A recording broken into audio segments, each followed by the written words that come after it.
వాస్తవికముగా దావీదు అనుభవించిన క్రీస్తులో ఉన్న సంతోషము లోకములో ఎక్కడ లేదండి. ఆ సంతోషము ప్రభువులో ఉన్న సంతోషము ఆయన అనుభవించి అనుభవపూర్వకంగా ఆరాధించినాడు.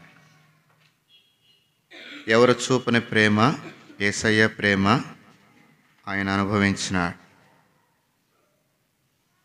చదువుకున్న భాగంలో మొదట్లో నన్నింతగా హెచ్చించుటకు అని. నిజంగా తన జీవితంలో ప్రభు ఎంతగా హెచ్చించాడో. గొర్రెల దొడ్డి, అది దుర్వాసన, తనని రాజుగా, తన కుమారుడిని రాజుగా, అంటే తన కుటుంబాన్ని హెచ్చించిన విధానం. మనల్ని కూడా అలాంటి దుర్వాసనలు, పాప సంబంధమైన, లోక సంబంధమైన కార్యములలో జీవిస్తున్న మనల్ని లోకం ఇంకా చెడగొట్టాలని, నువ్వు తాగరా, నువ్వు తిట్టరా, నువ్వు తినరా. అయితే ఇలాంటి మనలను ప్రభు ప్రేమించినాడు. ఈ దినము రాజులుగా, అంటే దేవుని పిల్లలుగా, యాజకత్వం చేసేవారుగా, దేవుని సొత్తు అంటే ఆస్తికి కర్తలుగా, కుమారులు కుమార్తెలుగా. ఇప్పుడు మనం పాట పాడుకున్నాం, దూరముగా. ఇక ఇప్పుడు వాళ్ళంతా దూరంగానే ఉన్నారు. ఇది నోవాహు పడవ అనుకుందాం, వాడు అనుకుందాం. ఇప్పుడు వాడలో ఉన్నారా, వాడు బయట ఉన్నారా? బయట ఉన్న వాళ్ళకి ఏముంటుందమ్మా? ఏం సిస్టర్ తల ఉంచుకుంది ఈ పాప? బయట ఉన్న వాళ్ళకి ఏముంటుంది? మునిగిపోతారు. ముందొస్తే మందిరంలో కూర్చుంటారు. దావీదు ఎక్కడున్నాడు? యెహోవా. మేము ఆలస్యంగా వెళ్తాం, అయినా ప్రజెంట్ వేయించుకుంటాం. దూరంగా ఉన్నామంటే ప్రభుత్వం ₹1,00,000 ఇస్తారంటే ముందు వస్తాం. ఈ మందిరం పేరు రాసి మందిరంలో కూర్చున్న వాళ్ళకి ₹1,00,000 అని అంటే ఎవరు వస్తారంట? భర్తలకు చెప్పి, నువ్వు అన్నం వండవాయి, నాకు ₹1,00,000 వస్తే తీసుకొని ముందొచ్చి కూర్చుంటాం. దేవుని వాక్యం అంటే ఎట్లుంటామంట? చాలా సిగ్గుచేటు అది. నిజంగా మనం నిజంగా ప్రభు ప్రేమను ఎరిగితే, ప్రభువు నన్ను ఎంతగా ప్రేమించినాడో నేను ఆయన అంతగా ప్రేమిస్తున్నానా? ఆయన ప్రేమని మనం కొలవలేం. దావీదు అన్నాడు కీర్తన 121లో, ఏమన్నాడు? భూమి ఆకాశములు ఆయన సృష్టించినాడు. ఆయన సృష్టికర్తని జ్ఞాపకం చేసుకున్నాడు. ఆయన వలనే నాకు సహాయం అని దావీదు జ్ఞాపకం చేసుకున్నాడు. మనకి ఎవరు సహాయం చేయాలి చెప్పండి అక్క? ఎవరు చేయాలా? దేవుడు సహాయం చేయాలంటే దేవునికి అందుబాటులో ఉండాలి. ఒక వ్యక్తి ఎవరికన్నా సహాయం చేయాలంటే ఏం చేస్తాము? అందుబాటులో ఉండాలా లేదా? అంటే వాళ్ళని తప్పుగా అంటాం కాదు, కానీ వాళ్ళు బయట కూర్చుంటే వాళ్ళ దృష్టి మళ్ళతుంది. వాళ్ళు ఎటు చూస్తున్నారో అర్థం కాదు, వాళ్ళు ఎలాగున్నారో అర్థం కాదు. నేను మిమ్మల్ని ఏమంటలేదు, కానీ మొదటొచ్చి మందిరంలో కూర్చుంటే దావీదు ఎక్కడ కూర్చున్నాడు? దేవుని నీ సన్నిధిలో ఏముంది? ఆయన కుడి చేతుల్లో ఏమున్నాయి? నిత్య. ఎక్కడ రెఫరెన్స్?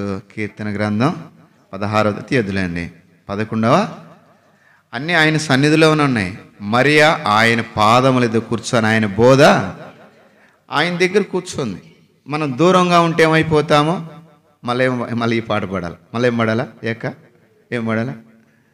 అందుకని పెళ్ళేటప్పుడు అక్కడ కూర్చుంటుంది, చూడలేదు అనుకుంటుంది అక్కోళ్ళు. ఒక్క కన్నుతో మొత్తం చూస్తాడు. వాడు ఏ షూట్ వేసుకున్నాడు, ఏ కలర్ వేసుకున్నాడు, ఏం చూడనట్టు మౌనంగా ఉంటుంది. అన్నీ అని వెళ్తాడు. పక్కకు వచ్చిరాగానే ఆ వనొక ముందు ఏమంటుంది? అమ్మ సొట్ట ముక్క అయినమ్మ అంటాడు. ఇవి పెడుతుంది, అప్పుడే కీ పెడుతుంది. అవునా? ఇంకా అంకురిగిపోతుంది. చూడండి, పెళ్ళిళ్ళ సమయంలో ఎంత దర్జాగా పెళ్లి కొడుకు వస్తే ఎవరైనా మగవాళ్ళని చూస్తారండి? చూస్తారా? అక్క వస్తావందంటే అక్కోళ్ళు చూస్తారు. అంటే నాకంటే బాగుందా, నాకంటే మంచి బాగుందంటే ఈమె వ్యసనం. నాకంటే నీ పక్కన వచ్చి అక్క నీకంటే బాగుందంటే అవునా, ఇంటికి వెళ్ళి చూసుకుంటుంది నేను బాగలేదా అని. ఆడవాళ్ళకి వ్యసనం, మగవాళ్ళకు ఉంటుంది వ్యసనం. ఎవరికి ఉంటుంది? అందుకే ఈ సమస్యలు. అదే భాగానికి వస్తున్నా. కొలస్సీలు రాసిన పత్రిక బలలో పాల్పొంది నిమిత్తమై కొలస్సీలు రాసిన పత్రిక 3వ అధ్యాయం. కొలస్సీలకు రాసిన పత్రిక 3వ అధ్యాయం మొదటి వచనము 2-3 వచనాలు కలిసి ఉన్నాయి. 4వ వచనం వరకు కలిసి చదువుకుందామండి. మీరు బాగా చదువుతారు కనుక మీరు చదివితే నేను కూడా మీతో పాటు చదువులేనివని చదువుతా, బాగా కలిసిపోతాం. అప్పుడు కొలస్సీలు రాసిన పత్రిక 3వ అధ్యాయం 1-4 వచనం కలిసి చదువుకున్నాం. మీరు క్రీస్తుతో కూడా లేపబడిన వారైతే పైనున్న వాటినే వెదుకుడి, అక్కడ క్రీస్తు దేవుని కుడి పార్శ్వమున కూర్చునిన్నాడు. పైనున్న వాటినే గాని భూ సంబంధమైన వాటి మీద మనస్సు పెట్టకుడి. ఎలయనగా మీరు మృతి నొందితిరి, మీ జీవము క్రీస్తుతో కూడా దేవుని యందు దాచబడి మనకు జీవమైన క్రీస్తు ప్రత్యక్షమైనప్పుడు మీరును ఆయనతో కూడా మహిమయందు ప్రత్యక్షపరచబడుదురు. చిన్న ప్రార్థన చేసుకుందాం. మోకరించవాళ్ళని మోకరించండి. అక్క వాళ్ళ తలల మీద వేసుకొని మోకరించలేని వారు మామూలుగా అలాగే ఉండవచ్చు. ప్రేమల తండ్రి, నన్ను ఇంతగా హెచ్చించుటకు నేను ఏ పాటి వాడను. పాపములోనే పుట్టినాను, పాపములోనే జీవించినాను. నా ఆత్మ పాతాళములో ఉండవలసింది. అయితే మీరు నాకు శిక్ష విధించలేదు, కానీ మీ ప్రేమను నాకు చూపించుటకై ప్రభువా మీరు అత్యున్నతమైన సింహాసనం విడిచినారు, స్థానాన్ని విడిచినారు, ఘనతను విడిచినారు. మానవుడిగా జన్మించి నా జన్మ కర్మ పాపములని బట్టి శిక్ష నేను అనుభవించవలసిన నన్ను, నా ఆత్మ పాతాళం ఉండవలసింది. నా శిక్ష మీరు అనుభవించుటకు మీరు మానవుడిగా జన్మించి అందరి పాపముల కొరకే సిలువలో రక్తమంతా కార్చి మీ రూపమును పోయి మీ ప్రాణమును నా కొరకై ధారపోసినారు. చివరబొట్టు వరకు రక్తము కార్చినారు. ఆ రక్తము ద్వారా నాకు రక్షణ, నా పాపం శిక్ష లేకుండా నన్ను క్షమించి నన్ను ఇంతగా నీ దాసునుగా రాజులైన యాజక సమూహములో దేవుని సొత్తైన ప్రజలతో పరిశుద్ధ జనముతో నీ ఆలయములో ప్రభువా నన్ను చేర్చిన. ఇంతగా నన్ను హెచ్చించుటకు నేనే పాటి వాడునయ్యా. నా ఎడల చూపిన నీ ప్రేమకు నేనేమివ్వలేక నీ రక్తమ చేత విమోచించిన విధానమని జ్ఞాపకం చేసుకుని నా కృతజ్ఞతాస్తుతి అర్పణ మీకు ఆరాధిస్తున్నాను తండ్రి. తిరిగి నాయన మేము వలలో పాల్పొందబోతున్నాం. యోగ్యులుగా అయోగ్యులముగా కాకుండా, అలవాటుగా ఆచారం కాకుండా యోగ్యులముగా వలలో పాల్పొందుటకు, మీ శరీరమును ఎరిగి భయభక్తులతో పాల్పొందుటకు నీ వాక్యము చదువుకున్నాం. నన్ను దాచండి. ఏ మనిషిని ఆధారం చేసుకుని నేను బోధించక నా పెదవులను కాల్చండి. నీ మాటలే పలుకుటకు నాకు మీరు ఆలోచన చెప్పి నీ ఆత్మనిచ్చి ఒక పాత్రగా వాడుకొని మహిమ మీరు పొందినట్లుగా యోగ్యులుగా బలలో పాల్పొందుటకు వాక్యం ద్వారా మమ్మల్ని సిద్ధపరుస్తారని నీ నామమున ప్రార్థించి అడిగి వేడుచున్నాం తండ్రి, ఆమేన్. చదువుకున్న భాగంలో ఒకరు చదవండి. కొలస్సీలు రాసిన పత్రిక 3వ అధ్యాయం 1 నుంచి. మీరు క్రీస్తుతో కూడా లేపబడిన వారైతే పైనున్న వాటినే వెదకుడి, అక్కడ దేవుని కుడి పార్శ్వమున. కనుకనే ప్రేమ మొట్టమొదటి భాగం అండి ఇది. మీరు లేపబడిన వారైతే అంటే ఒకప్పుడు పాపములను బట్టి శిక్ష పాత్రులము. అయితే అట్టి మరణానికి ప్రభు మనల్ని అప్పగించకుండా ప్రభు అయిన యేసు ప్రభువారు మన శిక్ష ఆయన అనుభవించి ఆయన మన పాపములన్నిటినీ ఆయన మీద వేసుకొని ఆయన మరణించి ఆయన చనిపోయి సమాధి చేయబడి తిరిగి 3వ దినమున మృత్యుండై లేచినాడు.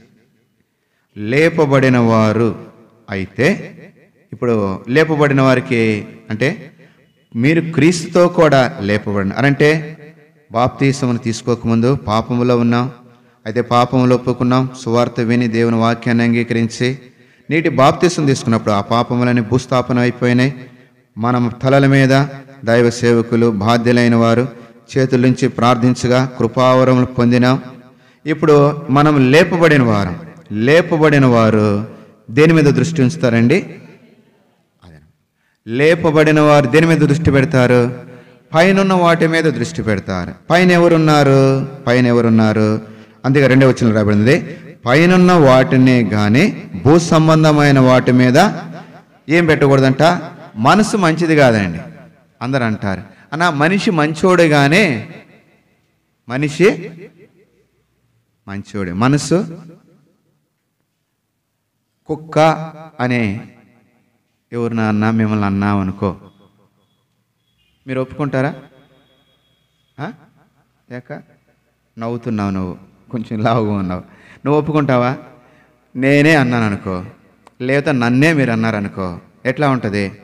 ఒక అక్కనే ఒక అన్న అన్నాడు, తెలియక పేరు తెలియక బాగా ఆరాధన చేసింది. అక్కను మాట్లాడించాలనుకున్నాడు, మీటింగ్ అయిపోయి వెళ్ళిపోతా ఉంది. పేరు తెలియక తర్వాత ఇక్కడుండి అక్కతో మాట్లాడాలనుకున్నాడు, వెళ్ళిపోతా ఉంది. ఆరాధన గుర్తొచ్చి ఆమె ఏమని ఆరాధన చేసిందంటే, ప్రభువా కుక్కను ప్రభువా, పందిని ప్రభువా, వాడైపోయినాను ప్రభువా, పవిత్రపరిచిన ప్రభువా, బిడ్డగా చేసుకున్నావు ప్రభువా. ఇది ఆయన జ్ఞాపకం వచ్చి ఓ కుక్కక్క అన్నాడు. ఏక ఏమన్నాడు? ఊరుకుంటారా? భర్త ఒక మాట అంటే చాలు, నువ్వు పొట్టోడురా, నువ్వు బొక్కోడురా, ఇంకా మొదలు పెట్టింది. మీ అమ్మ కుక్క, మీ నాయన కుక్క, మీ తాత కుక్క, అందరూ ఒక కుక్క. ఆమె మొదలు పెట్టింది. అంత మంచివాళ్ళు ఆడవాళ్ళు. కనుకనే ఇప్పుడు మనం దేని మీద దృష్టి పెట్టాలా? భూ సంబంధమైన వాటి మీద మనం ఏం పెట్టకూడదంట? మనస్సు పెట్టకూడదు. మనుషులు మంచివాళ్ళమే. మనస్సు అనేది అది ఎలాంటిదంట? క్రీస్తు యేసు కలిగిన మనస్సు. కాలేబు అంటే అర్థం ఏంటంటే కుక్క అని అర్థం. కాలేబు అంటే కుక్క విశ్వాసము గలది. కాలేబు కానానులో చేరగలిగినాడు. విశ్వాసము గలవారే కానానులో ఉండగలుగుతారు. కుక్కకి ఒక ముద్ద అన్నం పెట్టండి, రాత్రైనా పోదు, పద్దనైనా అక్కడ ఉంటుంది. దాన్ని కొట్టినా కూడా తోపు ఊపుకుంటూ ఆ ఇంటి చుట్టూ తిరుగుతుంది. ఎంత విశ్వాసము గలది! నిన్ను నన్ను అంతగా ప్రేమించి నా శిక్ష ఆయన అనుభవించి గొప్ప రక్షణ మనకు అనుగ్రహించి ఆయన బిడ్డలుగా చేసుకున్నాడే, దేవుని కుమారులు కుమార్తెలుగా చేసుకున్నారే. ఇప్పుడు మనం విశ్వాసులమా? రెండోది డాష్ ఏమవుతుంది చెప్పండి మీరే. ఏం పాప? విశ్వాసులు. తర్వాత మా ఇంటికి వచ్చి చూడన్నా, మా ఇంట్లో దెయ్యం. ఎవరు దెయ్యం ఉందంట. ఎవరు దెయ్యం అంటే సాక్ష్యాలు అలాగుంటాయి. ఎట్లా ఉంటాయంటే, మిమ్మల్ని కాదులే, మీరు మంచివాళ్ళు, నన్ను సీరియస్గా చూడవద్దు. మీ సాక్ష్యము ఏదే, మీ బలియార్పణ ఏదే, మీ సాక్ష్యము ఏదే, మీ బలియార్పణ అని. దేవుని పిల్లలను మందిరానికి వస్తున్నాం, ఆరాధన చేస్తున్నాం, బలలో పాల్పొందుతున్నాం, బైబిల్ చేతిలో ఉంది. పక్కింటి వారు, ఇరుగు పొరుగు వారు, వీధిలో ఉన్నవారు మనల్ని విశ్వాసులు అంటున్నారా, పిశాసులు అంటున్నారా? పరీక్షించుకునే సమయం. పరీక్షించుకుందాం. వాళ్ళు మందిరానికి వెళ్తారు కానీ ఇంటికి వచ్చి నాకు అబ్బా వాళ్ళ మాటలు వింటా ఉంటే, వాళ్ళ ఇంట్లో టీవీ సౌండ్లు వింటా ఉంటే ఏది సాక్ష్యం? మీరు కాదులే, మీరు మంచివాళ్ళు. కొన్ని ప్రదేశాల గురించి చెప్తున్నా. అన్న నేను కాదన్న పెట్టింది, పాప పెట్టింది అంటే ఈ పాపకు బుద్ధి లేదు. అంకుల్ మమ్మే సీరియల్ వస్తుందని చూస్తుంది అంకుల్. పిల్లలు అబద్ధం చెప్పరు. ఏదమ్మా మన సాక్ష్యములంటే పిల్లల మీద ఎట్టేస్తాం. ఇక్కడ బలలో పాల్పొందుతాం, ఇక్కడ ఆరాధన చేస్తాం. ఎంత చక్కగా ప్రభువా, ధవలవర్ణుడు, రక్తవర్ణుడు, 10,000 మందిలో అతికాంక్షణుడు ప్రభువా. ఇంటికి వెళితే తిట్టింది భర్తని, పిల్లల్ని తిట్టింది. ఎవరు నోరు గబ్బవుతుంది? ఎవరు నోరు పాడవుతుంది చెప్పండి? ఎవరు నోరు అమ్మా? మందే. ప్రియమైన వాళ్ళారు, ఇక్కడ జ్ఞాపకం, పైనున్న వాటిని భూ సంబంధమైన వాటి మీద. ఏంటి భూ సంబంధమైనవి? 5వ వచనం చదవండి. కొలసీ పత్రిక 3వ అధ్యాయం 5వ వచనం. కావున అనగా జారత్వము, వాటి మీద మనసు పెట్టకూడదు. జారత్వము, అపవిత్రతను, కనుకనే వీటన్నిటినీ చంపేయండి. ఈ భూ సంబంధమైనవి. అలోకములో ఉన్నవారు ఎన్నిటిని చేస్తా ఉన్నా. అయితే ప్రభు బిడ్డలుగా మనం వాటి మీద ఆశ లేదు. విగ్రహాలను విడిచిపెట్టినాం, అపవిత్ర విడిచిపెట్టినాం, చెడు జీవితాన్ని విడిచిపెట్టినాం, చెడు పనులు విడిచిపెట్టినాం, దేవుని బిడ్డలైనాం, ప్రభు ప్రేమను పొందినాం. ప్రభు ప్రేమను పొందిన మనము బలలో పాల్పొందే మనము. అయితే ఇంకా భూ సంబంధమైన వారి వలె మనము కూడా. ఇప్పుడు చదవండి 8వ వచనం చదవండి అక్క. ఇప్పుడైతే మీరు కోపము, ఆగ్రహము, దుష్టత్వము, దూషణ, మీ నోట బూతులను, వీటన్నిటినీ ఏం చేయాలంట? అది ఈ భూ సంబంధమైన వాటి మీద మనస్సు పెట్టకూడే. పైన ఉన్నవి మనం మానేసినాం, ప్రభు రక్తం చేత కడగబడినాం, దేవుని బిడ్డలైనా. ఇప్పుడు దేవుని బిడ్డలైనా మీరు, నేను, ఇప్పుడు మీరు ఏం మానాలంట? ఏం మానాలా? కోపం మానాలా? బైబిల్ చెప్తా ఉంది, కోపపడు కానీ కోప్పడాలా. భార్య తప్పు చేసినప్పుడు, పిల్లలు తప్పు చేసినప్పుడు కోప్పడాలా. కోప్పడకుండా ఉండకూడదు. కోపపడకపోతే వాళ్ళకి భయభక్తులు ఉండవు. కోప్పడాలి కానీ. అయితే ఏం చేయకూడదంట? పాపం చేయకూడదు. పాపం వల్ల వచ్చే జీతము అది నిత్య నరకం. ప్రియమైన వాళ్ళ దేవుని ప్రజలముగా బలలో పాల్పొందే మనము, ఒక మందిరానికి వచ్చే మనము, ఒక బలలో పాల్పొందే మనము, ఒక సహవాసంలో ఉంటున్నాం మనము. కనుకనే ఎంతమంది ప్రభు బిడలమని చెప్పుకొని మీరిప్పుడు కోపము, ఆ కోపము కలిగి ఉంటా ఉన్నారు. దేవుని బిడలని అనే చెప్పుకున్న మనము ఒకరినొకరు పలకరించుకోలేకపోతున్నాం, ఒకరితో ఒకరు మాట్లాడుకోలేకపోతున్నాం. కోపం వస్తే మొక్కలు ఎట్లా ఉంటాయి? మనం ఏం చెప్పనవసరంలే. కోపం ఉంది లేదా, రెండవది వారిలో పాపం ఉంది అంటే ఎక్కడ చూస్తే అర్థమవుతుంది? దైవ సేవకులు, ఒక విశ్వాస వచ్చినా, ఇంకొక దైవ సేవకుడు వచ్చినా ఎక్కడ చూస్తారు? మొట్టమొదటిగా వచ్చి డబ్బులు ఇస్తారని చూస్తారా? మెల్ల చైన్ వేసుకుని ఏం చూస్తారు? యెషయా గ్రంథం 3వ అధ్యాయం. యెషయా గ్రంథము 3వ అధ్యాయం రండి 9వ వచనం. వారి ముఖ లక్షణమే వారి మీద సాక్ష్యమిచ్చును. చాలక ఏం చూస్తారండి? వారి మోషే ముఖము ఇశ్రాయేలు ప్రజలు చూడలేకపోయినారు. ఎందుకు? ప్రభువుతో 40 దినములు ఉదయం రాత్రి ఏం చేసినాడంట? సహవాసం చేసినాడు. అందుకనే మోషే ముఖము చూడలేకపోయినారు. ఆయన ముఖమంతా ప్రకాశముతో ఉంది, వెలుగుతా ఉంది. ఆయన ముఖం చూడలేకపోయినారు. కనుక వారి ముఖాలను కప్పుకున్నారు. ప్రియమైన వాళ్ళరా, నా ముఖములు వారు చూసినప్పుడు ప్రార్థించే వారి జీవితంలో వారి ముఖమంతా ప్రకాశముగా ఉంటుంది. వారి భోజనం లేకపోయినా వారి ముఖము ప్రకాశితతో ఉంటుంది. ప్రియమైన వాళ్ళరా, నా జీవితంలో చూడండి, ఎప్పుడైతే మనం రాత్రంతా ప్రార్థన చేసినాం, లేదా ఉదయకాలం గొలుసు ప్రార్థనలో గంట ప్రార్థన వచ్చి అక్క వాళ్ళు గంట ప్రార్థన చేసినప్పుడు మీరు ఇంటికి వెళ్ళి ముఖం చూసుకోండి. లేదా బ్యాగులో అద్దం పెట్టుకుని ఉంటారు, వాళ్ళకిలాగా మనం చేయంలే. ఇంటికి వెళ్ళి చూసుకోండి, వాళ్ళ బ్యాగుల్లో అద్దాలు ఉంటాయి. చూడండి వాళ్ళ ముఖం ఎంత ప్రకాశంతో ఉంటుంది. అప్పుడు ఏమైనా వాళ్ళు ఫేర్లు రాస్తారా? ఏమైనా మంచి సింతాలు, సంతూరు, ఏమైనా ఆ యాడ్స్ చూసి ఏమైనా మమ్మల్ని కడుక్కుంటారా ముఖము? ఏం చేస్తారు? నీ పాద సన్నిధికి కృపామయా యేసయ్యా, నీ ప్రేమ కనగనసు దేవా నివాసిని నీ ప్రేమ. కనుకనే ఆయన ప్రేమను కనుగొనే దాని కొరకు ఆయనతో సంబంధం, ఆయనతో సహవాసం, అదే ప్రార్థన. వారి ముఖములు ఎంత ప్రకాశంగా ఉంటాయి. నీ జీవితంలో స్త్రీ ఒంటరిగా ఉండటం అంత మంచిది కాదు. భర్త బయటికి వెళ్ళినప్పుడు, ఉద్యోగానికి వెళ్ళినప్పుడు పనులన్నీ ముగించుకొని తలుపు వేసుకొని ప్రార్థన చేస్తుంటే ఆ కుటుంబం ఎంతో బాగుంటుంది. భర్త ఎంత బాగా చక్కగా పనిచేస్తూ ఉంటాడు, ఎంత పవిత్రంగా పోతాడు అంత పవిత్రంగా వస్తాడు, పిల్లలు ఎంత పవిత్రంగా పోతారు అంత పవిత్రంగా రాగలుగుతారు. కనుకనే స్త్రీ ప్రాముఖ్యత చాలా ఉన్నది. గుణవంతురాలు తన ఇంటిని.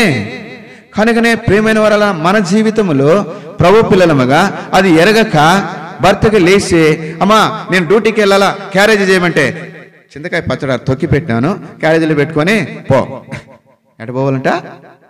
పచ్చడి పెట్టుకొని పోవాలంట. ఉద్యోగం చేసే ఆయన ఇంటికి వచ్చినాక అమ్మ నీళ్ళు ఇవ్వమంటే ఒక అక్క ఏం చేసిందంటే రోజు విసిగిస్తున్నాడని చెప్పి నీళ్ళు ఇవ్వమంటే వేడి నీళ్ళు ఇచ్చింది, గొంతు గాలింది, కొట్టినాడు, ఒక పన్ను ఊడింది, హాస్పిటల్ తీసుకెళ్ళినాడు, బిల్లు అయ్యింది. ఎవరు కట్టినారు? కొట్టేది ఎందుకు, బిల్లు కట్టేది ఎందుకు? ఆమె మూలిగితే అమ్మా చేయదు. అక్కోళ్ళు అంత తెలియకోళ్ళు, అమ్మా ఏమైందమ్మా, నేను చేయలేను, నువ్వు చెయ్యి, నీళ్ళు తెచ్చుకో, అన్నం వండు, బట్టలు పిండుకో. కొట్టేది ఎందుకు? ఎన్ని చేసేది ఎందుకు? ఎందుకు ఈ కోపాలు? అందుకనే మా ఆమె ఇంత ఉంటుంది నా భుజాలకి, ఇటు చూసిందంటే నేను ఇటు కాముగా ఉంటా. ఊరకొన్నంత ఉత్తమం ఇంకోటి ఉందా లేదా? నేనే కోపం వచ్చి కొడితే కింద పడిందంటే ఒక దెబ్బకి ఇంకా ఎక్కువ ఏంటంటే విశ్వాసులు అందరూ వచ్చి వీడి చేతులు ఎరగా సేవ కూడా ఏం చెప్తున్నాడు అక్కడ కొట్టి నన్ను తిట్టా. అవును, హాస్పిటల్ తీసుకెళ్ళే నేను ఉంటానా, నేను తీసుకుపోయి ఆ సేవ అంతా. కోపం అనేది మానేస్తే ఏముంటుంది? కోపం ఎంతవరకు తీసుకుపోతుంది అంటే ఆదికాండము 4వ అధ్యాయం. నా జీవితంలో బలలో పాల్పొందుతున్నా. ప్రియమైన వారి కుటుంబ వ్యవస్థను గురించి మనం ఇక్కడ జ్ఞాపకం చేసుకుంటున్నాం. ఇక్కడ ఒక కుటుంబం ఉంది. ఆదికాండము 4వ అధ్యాయం, ఆదికాండము 4వ అధ్యాయం 5వ వచనం. కోపం వచ్చినప్పుడు మన ముఖాలు ఎట్లా ఉంటాయి?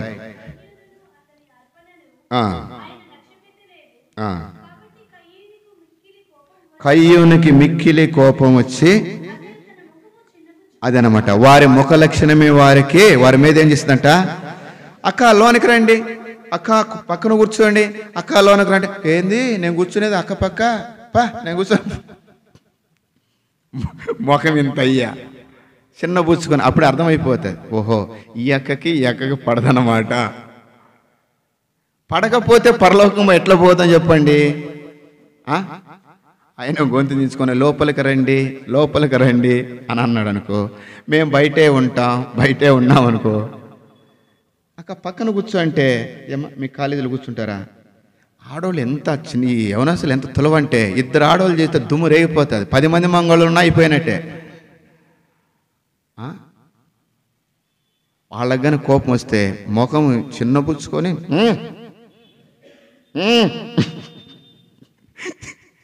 మా ఇటు చూడమ్మా, వండి పెట్టుకుని పెట్టినవా, తినిపో, ఏం వండినావు, నేను చెప్పను. ఏది ప్రేమ అది చెప్పు. ఇప్పుడు పాడినాం కదా పాట, ఏం పాడినాం? దూరముగా ఇక కూర్చుండేగా. పెళ్లిలోనేమో పక్కన వచ్చి కూర్చునేది, పెళ్ళైనాక నేను మోసిన 9 నెలలు ఇక నుంచి నువ్వు మోయి. షాపింగ్కి వెళ్తే భర్తలు మోస్తారా భార్యలు మోస్తారు చెప్పండి? అక్కేమో సంచి తగిలించుకొని సంచిలో డబ్బు వండుకొని అది కొనాలి ఇది కొనాలి, రే ఎడ మాట్లా అలా ఎవరన్నా నా కొడుకేనయ్యా వాడిని ఏడ పుంజుకుంచాల మొయ్యాల. నేను ఏం జ్ఞాపకం చేస్తున్నానంటే వారి ముఖం ఏమైపోయిందంట? చిన్న పుచ్చుకొని మందిరంలోకి వస్తున్నాం, బలలో పాలు పొందుతున్నాం. ప్రభు బలలో పాలు పొందే మనము కుటుంబము, ఇది ఒక కుటుంబం అండి. మనం తగ్గించుకుంటే ప్రభు హెచ్చించబడతాడు. చూడండి, ఆయన దేవుడు అయ్యండి, ఆయన ముఖం మీద ఏమిస్తున్నారంట? నీ స్వకీయులే నిందించిన అంగీకరించకపోయిన నిస్వకీయులే నిందించిన అంగీకరించకపోయిన ఎన్నో బాధలుందితివా నాకై, ఎన్నో బాధలుందితివా ప్రియమైన వారలారా, ఎన్ని బాధలు ఆయన అనుభవించినాడు. ఆయన వెంట్రుకలు పెరకబడినాయి, ముఖం మీద ఉమ్మి వేయబడింది, పిడిగుద్దులు గుద్దినారు కనుక ఆయన వీపు నాగడి చాలవలే కనుక దున్నబడింది, రక్తమంతా కార్చబడింది. ఎంత మౌనం వహించినాడు, కోపించినాడా? సిలువలో వేలాడుతూ ఏమన్నాడు? తండ్రి, వీరేమి చేస్తున్నారు? వీరు చెప్పగలుగుతున్నామా? ప్రభువా, నా భర్త ఏం చేస్తున్నాడో తెలియదు, నా భార్య ఏం చేస్తుందో తెలియదు, నా పిల్లలు ఏం చేస్తున్నారో తెలియదు. తీసుకొని బండకేసి బాధిందే. ఎలికి తోలు తెచ్చి ఎన్నాళ్ళు ఉతుకుతా ఉంటాం, సర్పేస్తూ ఉంటాం. కాదు, ప్రార్థన చేయి. కుటుంబ వ్యవస్థ కోపమును బట్టి 8వ వచనం, ఆదికాండం 4వ అధ్యాయం 8వ వచనం. ఆదికాండం కయ్యను తన తమ్ముడైన హేబేలు మాటలాడెను. వారు పొలంలో ఉన్నప్పుడు కయ్యను తన తమ్ముడైన హేబేలు పడి, ఇప్పుడు వీళ్ళిద్దరెవరు? చిన్న కోపము. దేవుడు నా అర్పణముని కనుకనే అంగీకరించలేదు, నీ అర్పణమును అంగీకరించినాడు. ఎంత కోపం వచ్చింది ప్రియమైన వారలారా. దేవుని బిడలమని చెప్పుకొని ప్రభు బిడలమని బలలో పాల్పొందుతా ఉన్నాం, ప్రభు బిడలమని చెప్పుకుంటా ఉన్నాం. ఇంట్లో భర్త విషయమై, భార్య విషయమై, పిల్లల విషయమై కనుకనే ఎన్ని సందర్భాల్లో ఈ కోపమును బట్టి కుటుంబాలు విచ్ఛిన్నమైపోతున్నాయి. కోర్టులు, స్టేషన్లు, పంచాయతీలు నెమ్మది లేకుండా పోతుంది. విడాకులు, ఎన్ని పరిస్థితులు, భయంకరమైన పరిస్థితులు ఏర్పడతా ఉన్నాయి. ప్రభు బిడలమగా బలలో పాల్పొందుతున్నాం. తగ్గించుకుంటున్నామా? మనం మన జీవితంలో ప్రభుని ఎరిగినాం. ఆ ప్రభుని ఎరిగిన మనము ఆయన వైపు చూస్తున్నాం. మనము ఆయన ఎంతగా తగ్గించుకున్నాడు, ఆయన ఎంత ప్రేమగల దేవుడు, ఆయన ఎంత సింహాసనాసీనుడు, సమస్తమును కలుగు చేసినవాడు. ఆయన ఎంతగా తగ్గించుకున్నాడు, ఎంతగా ఓర్చుకున్నాడు. నీ జీవితంలో, కుటుంబంలో తగ్గింపు అనేది ఉందా? ఓర్పు అనేది ఉందా? సహిస్తున్నావా? ప్రేమ చూపిస్తా ఉన్నావా? చిన్న వాటికి కోప్పడి కుటుంబాన్ని, నీ జీవితంలో నువ్వేం చేస్తున్నావు? నీ కుటుంబాన్ని నువ్వేం చేస్తున్నావు? బజారుని వేసుకుంటా ఉన్నావు, వీధి పాలు చేసుకుంటా ఉన్నావు, అపహాసం చేసుకుంటా ఉన్నావు, అవమానాన్ని కారకులుగా చేసుకుంటా ఉన్నావు, బలలో పాలు పొందుతా ఉన్నావు. ఇద్దరు అన్నదమ్ములే ప్రియమైన వాళ్ళరా. అయితే అక్కడ సందర్భము, ఆయన కొంత ఆలస్యమైంది, ఈయన తొలిసూరు. మన ఆరాధన కూడా అలాగే ఉండాలా. హేబేలును ప్రభు ఎందుకు అంగీకరించినాడంటే తొలిసూలు పుట్టినది శ్రేష్టమైనది ప్రభుకి ఇచ్చేయాల. నీ నా జీవితంలో ఈ ఉదయకాలం లేచి కాలకృత్యం లేచుకొని ఎంతమంది బైబిల్ చదివినారు, ఎంతమంది బైబిల్ చదవడం రాకపోతే ఎంతమంది ప్రార్థన చేసినారు. శ్రేష్టమైనది ప్రభుకి ఇవ్వగలిగినాం. ప్రియమైన వాళ్ళరా, ఆరాధన అంటే మన జీవితంలో ఆయనకి ఇచ్చేదే. ఆయన చేసిన మేలులను జ్ఞాపకం చేసుకుని, పాపములో ఉన్నాను, మరణానికి పాత్రుడను, శిక్షకు పాత్రుడను, ప్రభువా ఇంతగా నన్ను హెచ్చించావు, నా జీవితంలో నన్ను బ్రతికించావు, నా జీవితంలో మేలు చేసినావు, ఇదిగో నా ఆరాధన ఆయనకి ఇచ్చేదే. ప్రార్థన ప్రభు దగ్గర తీసుకునేదే. ప్రభు బిడలమైన మనము బలలో పాల్పొందుతున్నాం. ఇక్కడ కుటుంబం ఉంది. ఆ కుటుంబంలో ఏమైపోయింది? ఇప్పుడు తమ్ముడిని అన్న ఏం చేసినాడండి? అయితే చంపిన అన్న మనశ్శాంతిగా ఉన్నాడా? ఏమైపోయినాడు? దేశదిమ్మరైపోయినాడు. కన్న తల్లిదండ్రులు ఎంత బాధపడతారు. పరిచర్య చేసే నాయకత్వం వహించేవారు పిల్లలు కొట్లాడుకుంటే ఎంత బాధపడతారు. వారికి చెప్పలేక యెషయా గ్రంథం 1వ అధ్యాయం 2వ వచనం, నేను పిల్లలని పెంచి తిని కానీ వారు నా మీద ఏం చేస్తున్నారు? వాళ్ళని పెంచాను, పాలతో పెంచిన. తిరుగుబాటు చేస్తున్నారు, లోబడలేకపోతున్నారు, విధేయత చూపలేకపోతున్నారు. ఎంత బాధపడతాడు ప్రభు బిడలముగా.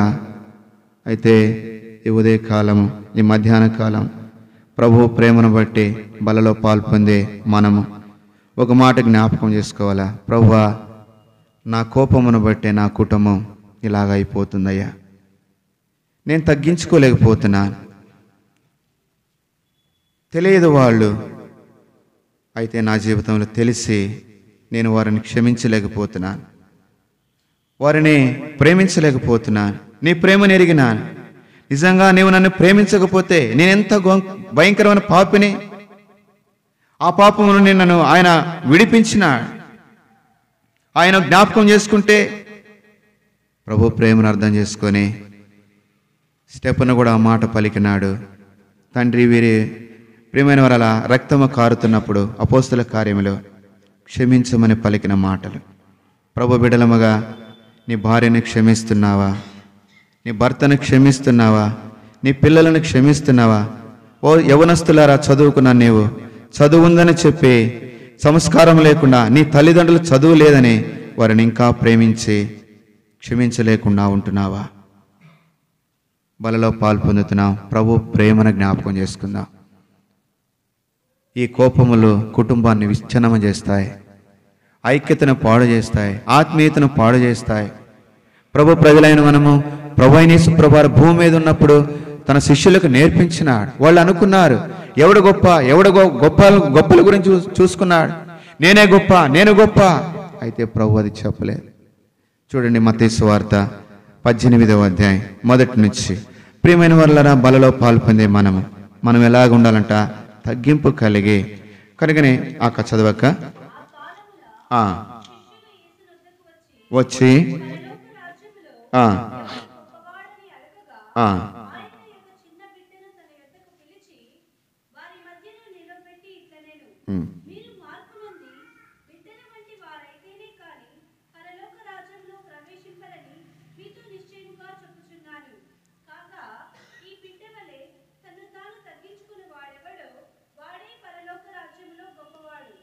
ఎవరక్క తగ్గించుకున్నవారు? ఎవరు చదివినారు ఇప్పుడు? ఏ అక్క? ఈ అక్కను అడుగుతాం, కోప్పడదు అక్క. అమ్మా, మీ ఇంట్లో నువ్వు తగ్గించుకున్నావంటే నన్ను అడిగితే మా ఇంటికి వెళ్ళినాక, అమ్మ ఆయన ఎగిరెగిరి చెప్తా ఉన్నాడు తగ్గించుకున్నాడంటే, అంటే ఇది విమర్శ కాదు, సవాలుతో తీసుకుందాం. గొప్ప కాదు ముఖ్యం, భూ సంబంధమైన వాటి మీద మనం మనసు పెట్టొద్దు. పైనున్న వాటి మీదే, అంటే లేపబడిన వారం, క్రీస్తుతో కూడా లేపబడిన వారం. ఒకప్పుడు అపరాధముల చేత, పాపముల చేత చచ్చిపోయినాం. అయితే క్రీస్తుతో కూడా లేపబడిన వారం పైనున్న వాటి మీదే దృష్టి పెట్టాలి. పైనున్న ప్రభువు ఉన్నాడు, పరలోకముంది, దూతలున్నారు, సింహాసనం ఉంది. కనుకనే బంగారు పురవీధులున్నాయి. ఎన్ని విధములుగా నానా రత్నముల చేత, ప్రకటన గ్రంథం 21వ అధ్యాయం 18వ వచనంలో రాయబడుతుంది, ఆయన పరలోకంలో పట్టణం కడుతా ఉన్నాడు. చూడండి, ప్రకటన గ్రంథం 21వ అధ్యాయం. నీ నా జీవితంలో ప్రభు కట్టే ఆ రాజ్యంలో నీ ఉండాలని ఆ ప్రభు నీ కొరకై నా కొరకై ఒక పట్టణం కడుతా ఉన్నాడు. చదవండి, ప్రకటన గ్రంథం 21వ అధ్యాయం. ఆ పట్టణపు ప్రాకారములు సూర్యకాంతములతో కట్టబడను, పట్టము స్వచ్ఛనమగు స్ఫటికముతో సమానమైన ప్రియమైన బంగారముతో నానారాతమైన వజ్రములు వైఢూర్యములతో, చిన్న బంగారం కొనుక్కునే దాని కొరకే చెవులకి, ముక్కులకి, మెడలోకి ఎంతో డబ్బులు ఖర్చు పెడతారు. అయితే నిన్ను నన్ను కూడా ప్రభువైన యేసు ప్రభువారు బంగారు పురవీధిలో తిప్పాలనుకుంటా ఉన్నాడు.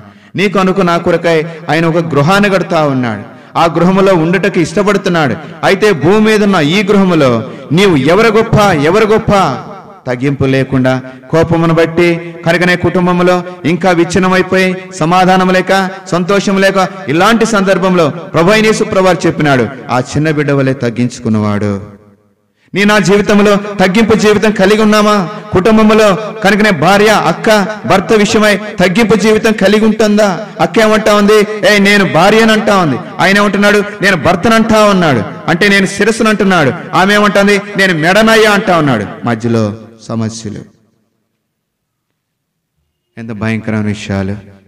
ప్రభు బిడలముగా వారి కుటుంబంలో అన్నదమ్ములే చిన్న విషయము, తమ్ముడిని అన్న చంపేసినాడు, అన్న దేశదిమ్మరైపోయినాడు. తల్లిదండ్రులు ఎంత బాధ. నిన్ను నన్ను రక్షించిన ప్రభు అయిన యేసు ప్రభువారు ప్రభు మాట అడిగితే అందుకని అన్నాడు, ఎన్నొద్దు, ఎవరి గొప్ప అనొద్దు, చిన్న బిడ్డల వలె తగ్గించుకొని ఒకరినొకరు ఏం చేయాలంట? ప్రేమించుకోండి. యోహాను సువార్త 13వ అధ్యాయం. యేసు ప్రభువారు భూమి మీద ఉన్నప్పుడు నేర్పిన బోధలు. బలలో పాల్పొందే మనము, ప్రభు బిడలముగా బలలో పాల్పొందే మనం. యోహాను సువార్త 13వ అధ్యాయం 34వ వచనం. మీరు ఒకరినొకరు ప్రేమింపవలనని క్రొత్త ఆజ్ఞ ఇచ్చుచున్నాను, నేను మిమ్మల్ని ప్రేమించినట్టు నేను మిమ్మల్ని ఎట్లాగ ప్రేమించినానో. అనగా ప్రభు అయిన యేసు ప్రభువారు నిన్ను నన్ను ఎట్లాగ ప్రేమించినాడో, అక్క నీ భర్తను అట్లాగ ప్రేమించు. చేతగానవాడని, మొరటోడని, జ్ఞానము లేనివాడని, బలహీనుడని నువ్వు తక్కువ చూడొద్దు. అన్నా, నీ భార్య విషయమై మంటిగట్టము, ప్రేమించు, సన్మానించు, నీకు చక్కగా పరిచర్య చేస్తుంది, నిన్ను చక్కగా నీకు లోబడి ఉంటుంది, విధేయత చూపుతుంది. నేను మిమ్మల్ని ప్రేమించినట్లే. ఆ ప్రేమ మారనిదే, శాశ్వతమైనదే.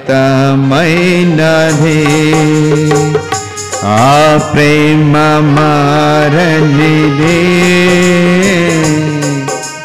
శాశ్వతమైనదే. కనుక నా ప్రేమ, యేసు ప్రభువు నిన్ను ఎట్లాగో ప్రేమించినాడో, ఒకప్పుడు పాపిగా ఉండగా, ఒకప్పుడు చెడినవాడు ఉండగా, ఒకప్పుడు శిక్షకు పాత్రలమైనగా, ప్రభు నిన్ను ఎలాగ శిక్షించకుండా ఎలాగో ప్రేమించినాడో, ఎలాగో రక్తము కార్చి నేను రక్షించుకున్నాడో, ఆ ప్రేమ నీ భర్తకు చూపలేవా? నీ యొక్క ప్రవర్తనను బట్టే నీ భర్తలను రాబట్టుకోవచ్చు. నేను ఎంత హింసించినా, ప్రియమైన వాళ్ళరా, అమెరికాలో ఇప్పుడు సేవ చేస్తున్నారు ఒక ముస్లిం దంపతులు. భర్త హింసించేవాడు. ఆమె చదువుకునేప్పుడు స్కూల్లో, క్రిస్టియన్ స్కూల్లో చదువుకుంది, క్రిస్టియన్ కాలేజీలో చదువుకుంది, ప్రభువుని ఎరిగింది, మరలా ముస్లింకి ఇచ్చే పెళ్లి చేసినారు. ప్రభు ప్రేమను ఎరిగిన ఆమె ప్రార్థన చేయలేకుండా, బైబిల్ చదవకుండా ఉండలేకుండా పోయింది. పెళ్ళైన కొన్ని దినాలు మానేసింది. తర్వాత రాను రాను భర్త ఒప్పుకోకపోయిన కారణాన్ని బట్టి బాత్రూంలో బైబిల్ చదివింది. తర్వాత కొన్ని దినాల తర్వాత మందిరానికి నెలకు ఒకసారి వెళ్ళటం ప్రారంభించింది. అప్పుడు ఆయనకు అనుమానం వచ్చింది, ఎక్కడికి వెళుతుంది ఈమె, నేను బయటికి వెళ్ళినప్పుడు ఎక్కడికి వెళతామని అనుమానించినాడు, వెంబడించినాడు. చూసింది, మందిరానికి వెళ్ళి, ఎక్కడికి వెళ్ళినావు? మందిరానికి వెళ్తున్నానని. నువ్వు మందిరానికి వెళ్తే నిన్ను చంపేస్తా. కొట్టినాడు, వీపంతా ఎంతో గాయములు. అయితే ప్రభు ప్రేమను బట్టి ఆ దెబ్బలతో ఆయనకి పరిచర్య చేసి, ఆయనని ప్రేమిస్తూ, ఆయనకి అన్ని విషయంలో సహకారిగా ఉండి, రాత్రి ఆయన కాళ్ళ దగ్గర కూర్చొని ప్రార్థన చేసిన స్త్రీ. అయినా తన మారలేదు, తన భర్త మారలేదు. ఒక దినం తీర్మానం చేసుకుని మందిరానికి వెళితే, వాళ్ళ ఇంట్లో పెద్ద తలవరు ఉంటుంది, కత్తి పట్టుకుని వాకిట్లో ఉన్నాడు. మందిరానికి వెళ్తే చంపేస్తానని. అయ్యా, ఈ ఒక్క వారం వెళ్తానయ్యా. ఏం ఈ ఒక్క వారం కారణం?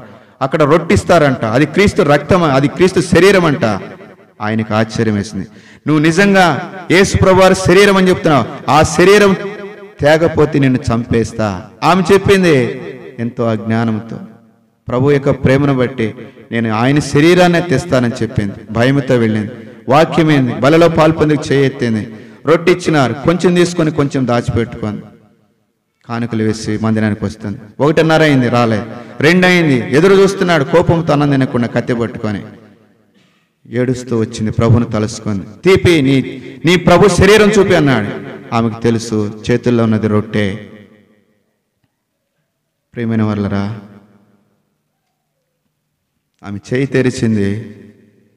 బాంబ్ బ్లాస్ట్ అయినప్పుడు శరీరం ముక్కలు పడి చెల్లా చెదిరైనప్పుడు గుండె ఎక్కడ దూరం పడి లబ్దబ్బన కొట్టుకుంటుందో, తన చేతుల్లో ఉన్న ముక్కలాగా కొట్టుకుంటుట తన భర్త చూసి తన భార్య కాళ్ళు పట్టుకొని, గొప్ప దేవుడావు నీవే, స్తుతులకు పాత్రుడా నీవే, గొప్ప దేవుడావు నీవే, స్తుతులకు పాత్రుడా నీవే,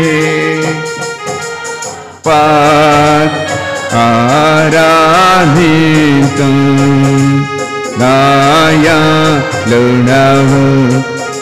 ప్రియమైన వల్ల అది ప్రేమ. భర్తనే సంపాదించుకుంది. నీ జీవితంలో మిక్సీ తేలేదంటే కోపం, కుక్కర్ తేలేదంటే కోపం, కోడిని తేలేదంటే కోపం. డిసెంబర్ వస్తుంది, లెక్కలు వేసుకుంటారు, షాపులు ఎత్తుక్కుంటా ఉంటారు. కొత్త చీర రాకపోతే, ఏమ్మా అన్నం చేసినావా? నేను చేయలే, నువ్వు చేసుకోపో. ఏం చేయలేదమ్మా అంటే చెప్పదు. అంత ప్రేమ గలవాడు. అసలు కారణం ఏంటంటే ఆయనకి అర్థం కాదు. కారణం ఏంటంటే క్రిస్మస్కి చీర లేదు, 31కి చీర లేదు, 1వ తారీఖు చీర లేదు, ఆ 3 చీరలు కనపడితే అబ్బా మా ఆయన ఎంత మంచోడు, తేకపోతే ఈయనంత పనికి మాలినోడు, మనం వేస్తాం పట్టుకొని, ఏమేస్తాం, ఆయన డబ్బులు లేవంటమ్మో.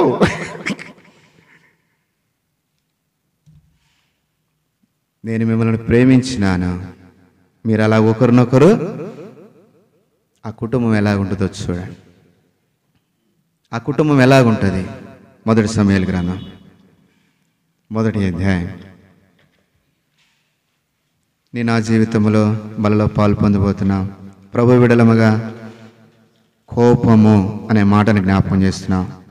1 సమూయేలు గ్రంథం 1వ అధ్యాయం 8వ వచనం చదవండి. 8.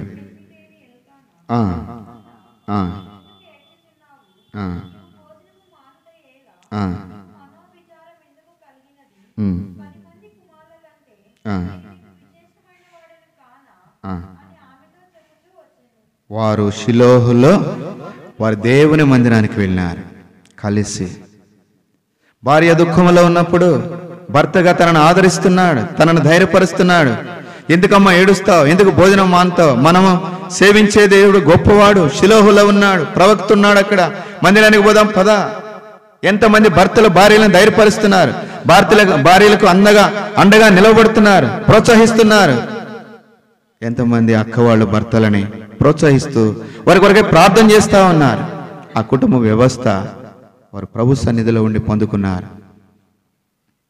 ప్రభు బిడ్డలముగా ప్రేమ చూపిస్తున్నామా కుటుంబ వ్యవస్థను గురించి?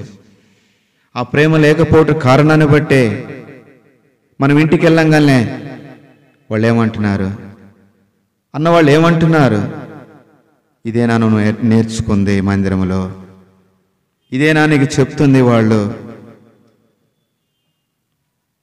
ఎంతగా తనని ధైర్యపరిచినాడంటే, ఎందుకమ్మా నీకు మనోవిచారము, ఎందుకమ్మా నీకు దుఃఖం, ఎందుకమ్మా నువ్వు అన్నం మానుకుంటావు. ఇలాంటి భర్త ఉంటే అక్క వాళ్ళు ఎంతో సంతోషిస్తారు. ప్రియమైన వారలా ఇంకొక ఆమంది అబీగాయేలు ప్రతిమలాడింది దావీదు దగ్గరికి వెళ్ళి, అయ్యా ఆయన మొరటోడయ్యా, ఆయన మొండోడయ్యా, తన భర్త విషయమై. అది ప్రేమ. ఆ కుటుంబంలో ఎలాగుంటా ఉన్నాయి, కుటుంబాలు కట్టబడుతున్నాయి, వారు మేలు పొందుతున్నారు, ప్రభుకు మహిమ తెస్తా ఉన్నారు, ప్రభు చిత్తం నెరవేరుస్తున్నారు. అయితే కుటుంబ వ్యవస్థ ప్రభు మనల్ని ఎలా ప్రేమించినాడో మీరు అలా ఒకరినొకరు ఏం చేయాలంట, ఎవరిని ప్రేమించాలా? మనకి ఇచ్చేవారినే మనం ప్రేమిస్తాం, మనం ప్రేమించేవారినే ప్రేమిస్తాం. అయితే మనం ఎవరిని ప్రేమించాలా అని మనకు ఎవరు నేర్పుతున్నారు? 2వ సమూయేలు గ్రంథం 9వ అధ్యాయం 2వ సమూయేలు గ్రంథము 9వ అధ్యాయం 7-8 వచనాలు. 2వ సమూయేలు గ్రంథం. అందుకు దావీదు, నువ్వు భయపడవద్దు,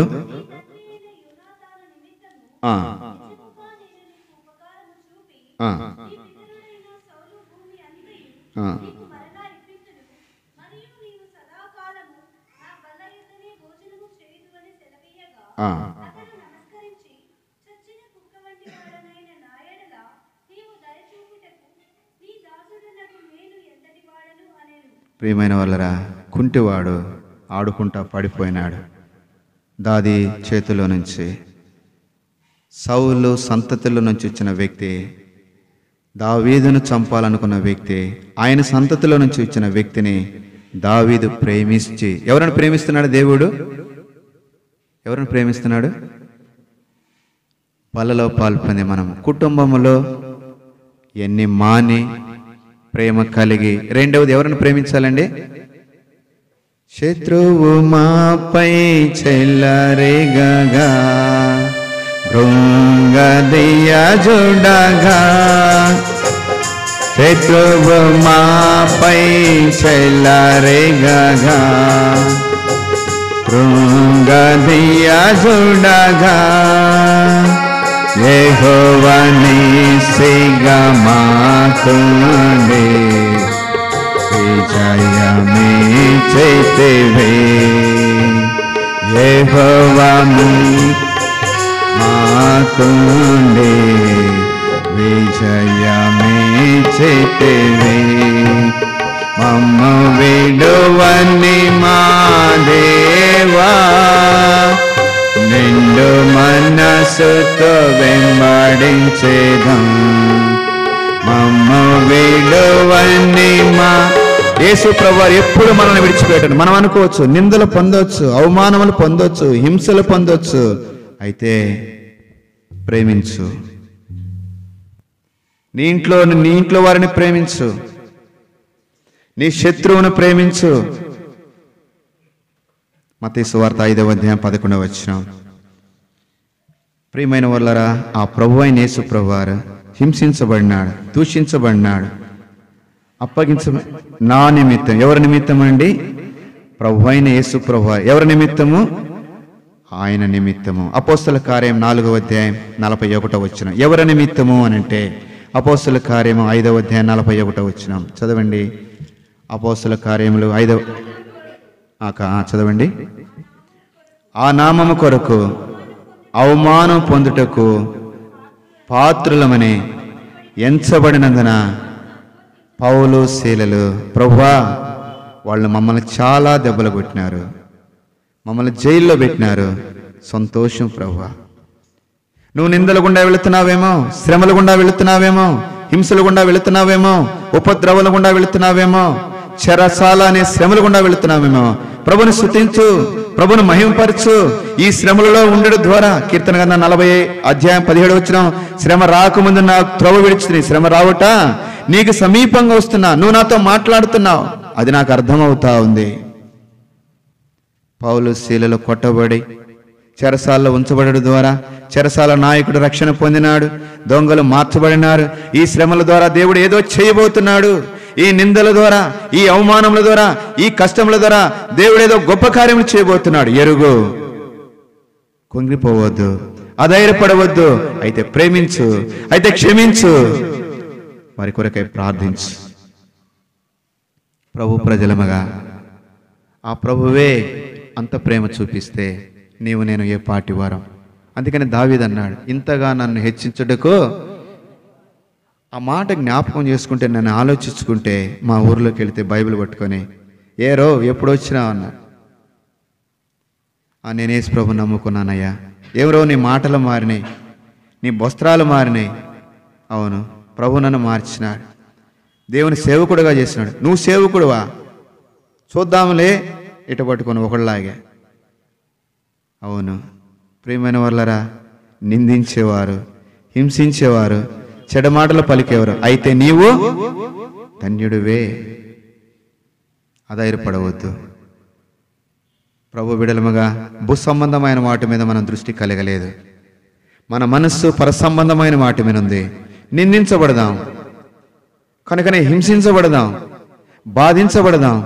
ప్రభు వైపు చూస్తూ క్రీస్తు మనసు కలిగి ప్రేమిస్తూ క్షమిస్తూ భూమి మీద ప్రభు అప్పగించింది నెరవేర్చుటకై ప్రభు మనల్ని సిద్ధపరుస్తూ ఉన్నాడు. ప్రభు పిల్లలముగా కుటుంబంలో మీరు కూడా మీ భర్తల విషయమై, మీ భార్యల విషయమై, మీ పిల్లల విషయమై, లేదా పిల్లల తల్లిదండ్రుల విషయమై ఇలాంటి ప్రేమ మనం కలిగి ఉన్నప్పుడే ఆ కుటుంబం ఆదర్శమైన కుటుంబంగా ఉంటుంది. ఆ కుటుంబం కనుక వారు ఏం చెప్పినారు, అన్న తన భర్త ఏం చెప్పినాడు, అలా మందిరానికి వెళ్దాం పద. మందిరంలో మనశ్శాంతి ఉంటుంది, బయట ఎక్కడ లేదండి. ఎక్కడ ఉందంట? దుష్టుల ఆలోచన చొప్పున, పాపుల మార్గమున, అపహాసకులు కూర్చున్న చోట యెహోవా ధర్మశాస్త్రమును.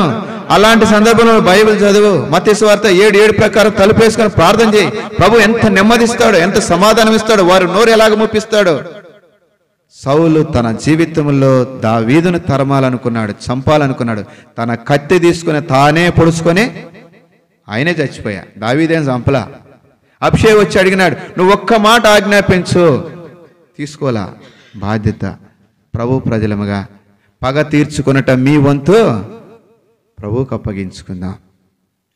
శత్రువు ఎంత బలమైన, ప్రభా నేను నిందించబడాలా, నేను హింసించబడాలా, నేను అవమానపరచబడాలా, అయితే వారిని ప్రేమించాలా, వారిని క్షమించాలా.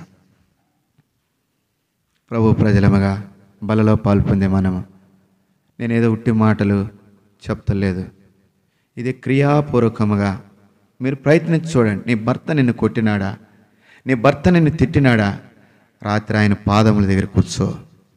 బోయాజు దగ్గర రాత్రంతా రూతు ఏం చేసింది? కాళ్ళ దగ్గర ఉంది. ఉదయకాలానికి ధనవంతురాలైంది. ప్రభు ఉదయకాలాన్ని నెమ్మదిస్తాడు. నీ భర్త హృదయాన్ని మారుస్తాడు. నీలోని కార్యములు జరిగిస్తాడు. తన భర్తలో కార్యం జరిగిస్తాడు. ప్రభు పాదములు పట్టుకో. ప్రభు నేను ఎక్కడికి వెళ్ళేది? ఎవరి యుద్ధకి వెళ్ళేది? నిత్య జీవపు మాటలు గలవాడు నీవే కదా. నాకు ఎవరు సహాయం చేస్తారు ప్రభు? బయటికి వెళితే వాళ్ళు అవమానపరుస్తారు. ఇంట్లో ఈ పోరాటములు సంతోషము. ప్రభు నీకు సహాయం చేస్తాడు. విడువవు నన్నిక ఎన్నడైనను పడిపోకుండా కాయురాచైక. విడువవు నన్నిక ఎన్నడైనను పడిపోవు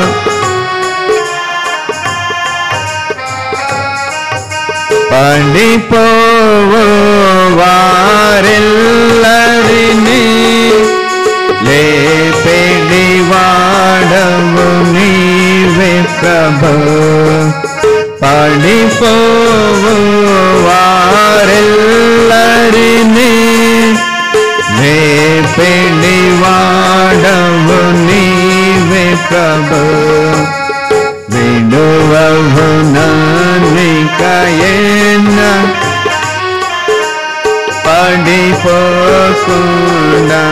కాయు. అనగానే భూ సంబంధమైనవి మనసొద్దు. నన్ను తిట్టావు, నువ్వెట్టా దొరుకుతావు? దావీదు అది పెట్టుకోలేదు. 1 సమూయేలు గ్రంథం 24వ అధ్యాయం. శత్రువు యొక్క సంతతిని ప్రేమించినాడు. నా బల్ల ఎద్దే భోజనం. ఒకప్పుడు మనము కూడా శత్రువులము దేవునికి. అయితే ప్రభు ప్రేమించినాడు. ఆయన బల్ల దగ్గరికి మనం చేర్చినాడు. సదాకాలం ఆయన బల్ల ఎదుట మనము ఇంట్లో ఒలివల మొక్కల మన పిల్లలు బల్ల ఎదుట ఉంచి భాగ్యం ఇచ్చినాడు. కారణము దేనిని బట్టి అంటే 1 సమూయేలు గ్రంథం తర్వాత చదువుకోండి 24వ అధ్యాయం 17వ వచనం నుంచి మీరు చదువుకోండి. ఇప్పుడు మనం 20వ వచనం చదువుతాం. 20వ వచనం చదవండి. 1 సమూయేలు గ్రంథం 24వ అధ్యాయం. నిశ్చయముగా నీవు రాజు వగుదు అని ఇశ్రాయేలు రాజ్యము నీకు స్థిరపరచబడనని నాకు తెలియను. నిశ్చయముగా నీవు రాజు అవుతావు. శత్రువు దీవించినాడు. నేను నీకు అపకారం చేయాలనుకున్నాను, అయితే నా అపకారానికి నువ్వేం చేసినావు? అది ప్రేమ. నీ భర్త నీకు అపకారం చేయాలనుకుంటే నువ్వు ఉపకారం చేయి, ఆయనకు పరిచర్య చేయి, ఆయన కొరకు ప్రార్థించు, తగ్గించుకో. నీ భార్య కొరకు ఆ పరిచర్య చేయి. నేను భర్తనేది ఆ పరిచర్య చేసేది? ప్రేమను వల్ల సేవకు వచ్చిన తర్వాత ప్రభు నాకు నేర్పించినాడు. నేను బట్టలు ఆమె పిండుతూ ఉంటే నేను ఆరవేయటం, నేను సబ్బు పెడతా ఉంటే ఆమె ఉతకటం, ఆమె గిన్నెలు పాత్రలు తిక్కుతూ ఉంటే నేను కడగటం ప్రభు సేవలో నేర్పించినాడు. ప్రభు బిడలముగా చేయి, తప్పులేదు. నీ భార్య సంతోషిస్తుంది, నీ భార్యకి రెస్ట్ ఇస్తావు, బలము కలిగి నీకు మంచి వంట చేసి పెడతాది, కుటుంబం ఆదర్శంగా ఉంటుంది. ఇవన్నీ చూసిన పిల్లలు తల్లిదండ్రులు ఎలాగ ప్రేమించుకుంటున్నారో ఆ ప్రేమను వారు తెలుసుకొని ఇది ప్రభు ప్రేమనెరిగి ఆ ప్రభుని ప్రేమనెరిగి ఆ ప్రభు ప్రేమలోనే జీవిస్తారు. బయట ప్రేమలకు వారు పోరు. ప్రభు ప్రజలముగా బలలో పాల్పొందే మనము మీరు కోపమును మాని కయ్యూను హేబేలు ప్రేమన హన్నా ఎల్కానా తన జీవితం, కుటుంబ వ్యవస్థ, దావీదు యొక్క తన జీవితంలో తన మామ దావీదు కుటుంబ వ్యవస్థ ప్రేమించుట. ప్రభు అయిన యేసు ప్రభువారు నేను మిమ్మల్ని ప్రేమించినట్లు మీరు ఒకరినొకరు, ఆ ప్రేమ మారని ప్రేమ. అందుకనే మనల్ని సజీవుడుగా ఉంచినాడు. ప్రేమ చూపిస్తాం. మనం క్రైస్తవులుగా అన్య ప్రజల మధ్య ఉన్నప్పుడు ప్రేమ చూపిస్తున్నప్పుడు అన్యులు ఎంతమంది యేసు ప్రభు నమ్మని వాళ్ళు ఇంత ప్రేమ ఉంటుందని ఎంతమంది ఎరుగుతూ ఉన్నారు, ఎంతమంది తెలుసుకుంటా ఉన్నారు. మనం ప్రేమ లేనివాడమైతే ఏమవుతామంట? ఆ మాట కూడా చదవండి రండి. 1 యోహాను రాసిన పత్రిక, నా మాటలు కాదు కానీ 1 యోహాను రాసిన పత్రిక 4వ అధ్యాయం. నా జీవితంలో ఆ ప్రేమ మనం కలిగి మన కుటుంబాలను కట్టుకునే విషయమై మన ఆత్మీయ జీవితంలో మొదటి యోహాను రాసిన పత్రిక 4వ అధ్యాయం. మొదటి యోహాను రాసిన పత్రిక 4వ అధ్యాయం 19-20 వచనాలు చదవండి. కనుక ప్రేమించుచున్నాము, ఎవడైనను నేను దేవుని ప్రేమించుచున్నానని చెప్పి తన సహోదరుని ద్వేషించిన ఎడల అతడు అబద్ధికుడగును. వాడు ప్రభు బిడలముగా కనబడే వారిని మనం ప్రేమించకపోతే, అక్క నీకు పక్కన కూర్చుందా, అక్క కూర్చో, ఆమె నీతో మాట్లాడదు, నువ్వే మాట్లాడు, ప్రైజ్లాడి చెప్పదు, నువ్వే చెప్పు, నిన్ను తిడతాది, తిట్టించుకో, ప్రేమించు. ఆయన నిందించబడినాడు, ఆయన దూషించబడినాడు, బదులు దూషించలేదు. ప్రభు ప్రేమ ఎరిగిన వారమై సంపాదించుకుందాం. ప్రభు కొరకై సాక్షులుగా జీవిస్తాం. అనేకులుగానే ప్రభువుకి ఆహ్వానిస్తాం. ప్రభు కొరకై మహిమ తెచ్చే విధముగా మనం జీవించాలి. అందుకే రక్షించుకున్నాడు. నిజంగా లోకంలో ఎంతమంది అందం గలవారు ఉన్నారు, ఆస్తిమంతులు ఉన్నారు, ఘనులు ఉన్నారు, తెలివి కలవారు ఉన్నారు. అలాంటి వారికి లేని ఈ భాగ్యం మనకి ఇచ్చినాడే. యోగ్యులం కాదు కనుక ప్రార్థన చేస్తే వివాహాలు అవుతున్నాయి, ఆరోగ్యాలు వస్తున్నాయి, గొప్ప గొప్ప కార్యాలు జరుగుతున్నాయి. ఇంత భాగ్యము దేవుని ప్రజలని మనకిస్తున్నాడే. నిజంగా ఎందుకు నన్ను ప్రేమించితివో దేవా, అందుకో నాది నా స్తుతి పాత్ర. హల్లెలూయా యేసయ్యా. ప్రభుని ఆరాధిస్తాం, ప్రభుని మహింపరుస్తాం, ప్రభుని జ్ఞాపకం చేసుకుని యోగ్యముగా బలలో పాల్పొందాలి. నన్ను ఇంతగా ప్రేమించేవే, ఎందుకు నా భార్యను ప్రేమించలేకపోతున్నాను, ఎందుకు నా భర్తను ప్రేమించలేవా? కుటుంబం అన్నాక సమస్యలు ఉంటాయి ప్రియమైన వాళ్ళరా. అయితే మన కోపము, మానవుని కోపము సూర్యుడు ఉదయించి సూర్యుడు అస్తమించే లోపలే ఉండాలి. దేవుని కోపం నిమిషం మాత్రమే. అయితే సంవత్సరాల తరబడి, నెలల తరబడి, దినాల తరబడి కోపము నీలో ఉందంటే పాపము నీలో ఉన్నట్లే. అస్తమించే లోపల మర్చిపోయి ప్రజలాడు చెప్పు. ప్రజలాడు చెప్పినా దూషిస్తున్నారా, వారి కొరకై ప్రార్థించు, అంతకంటే ఏం చేయదు. ప్రభుకు అప్పగించుకో. దావీదుని ప్రభుకి, దావీదు సౌలుని ప్రభుకు అప్పగించేసినాడు. శత్రు విషయమై విజయం ఇస్తాడు, నెమ్మదిస్తాడు ప్రభు. నిశ్చయముగా నీవు ఏమవుతావంట, అదే ప్రభు యొక్క ఉద్దేశం. మనల్ని రాజులుగా చూడాలని, ఆయనతో మనం ఉండాలని, ఆ రాజ్యంలో మనం ఉండాలని. ఈ గొప్పదానితో మనకు కావాలంటే మొట్టమొదటిగా మనం ఏం చేయాలంట, కోపము ఏం చేయాలంట, ఏరా వండి పెట్టినావా లేదా కూర అని ఇంటికి వెళ్ళి అడగొద్దు మీ భర్తలని. ఉన్నది కారము నీళ్లు, భర్తలని బాధ పెట్టొద్దు, భార్యలని వెట్టి చాకరీ చేసే బానిసలుగా చూడొద్దు. నీకు సాటి అయిన సహాయం ప్రభు ఇచ్చాడు, ఆమె మంటిగటం. భర్తగా నువ్వు ఆమెను ప్రేమించు, ఆమె నీకు విధేయత చూపుతుంది. ఈ కోపతాపాలన్నీ రాబో 2020 సంవత్సరంలో వస్తూ ఉంది. అలాగుంటే ప్రభు దగ్గరికి క్షమాపణ అడిగి, నా భర్తను ప్రేమించలేకపోతున్నాను, నా తల్లిదండ్రులను ప్రేమించి సన్మానించలేకపోతున్నాను. ప్రకటన నిర్గమాకాండం 20వ అధ్యాయం 8వ వచనం రావి, నీ తల్లిని నీ తండ్రిని ఏం చేయాలంట, ప్రభువా వాళ్ళని బాధ పెడుతున్నాను ప్రభువా, వాళ్ళ డబ్బు ఖర్చు పెడుతున్నాను ప్రభువా, వాళ్ళకి నెమ్మది లేకుండా చేస్తున్నాను ప్రభువా, నా సుఖ విలాసముల కొరకై. యవనస్తుడా యవనస్తురాలా, నీ తల్లిదండ్రులను బాధ పెడుతున్నావేమో, వాళ్ళకి నెమ్మది లేకుండా చేస్తున్నావేమో, వాళ్ళకు చదువు లేదని వాళ్ళని మోసం చేస్తున్నావేమో, షికారులని చెప్పి బయట ఇష్టమైన జీవితంలో జీవించేదాని కొరకు అలవాటు పడి నీ జీవితంలో నష్టపరిచి తల్లిదండ్రులు ఇవ్వలేదని కోప్పడి నీ జీవితం వ్యర్థం చేసుకుంటున్నావేమో. ప్రభు ప్రేమను అర్థం చేసుకో.